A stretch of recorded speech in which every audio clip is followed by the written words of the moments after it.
নারী সাংবাদিকদের এক সোচ্চার কণ্ঠ হিসেবে বাংলাদেশ নারী সাংবাদিক কেন্দ্র তাদের কথাগুলো বিভিন্ন প্ল্যাটফর্মে উপস্থাপন করবে। এটি আমার প্রত্যাশা।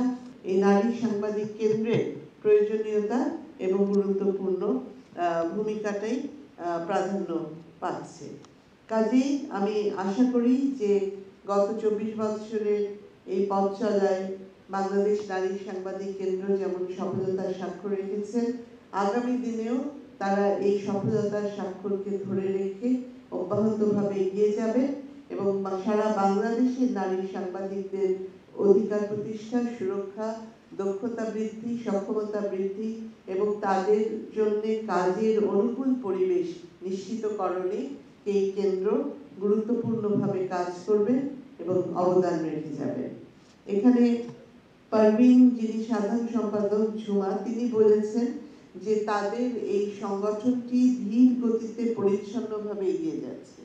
আমি বলি যে সেটা অত্যন্ত গর্বের বিষয়। হঠাৎ করে ভুইফোর হয়ে ফুলে ফেঁপে ওঠার মধ্যে কোনো কৃতিত্ব নেই, বরং স্থায়িত্ব নিয়ে এগিয়ে যাওয়ার মধ্যেই সফলতা রয়েছে। কাজে slow and steady wins the race. আপনারা এভাবেই এগিয়ে যাবেন এবং নারী সাংবাদিকদের এক সোচ্চার কণ্ঠ হিসেবে বাংলাদেশ নারী সাংবাদিক কেন্দ্র তাদের কথাগুলো বিভিন্ন প্ল্যাটফর্মে উপস্থাপন করবে। এটি আমার প্রত্যাশা।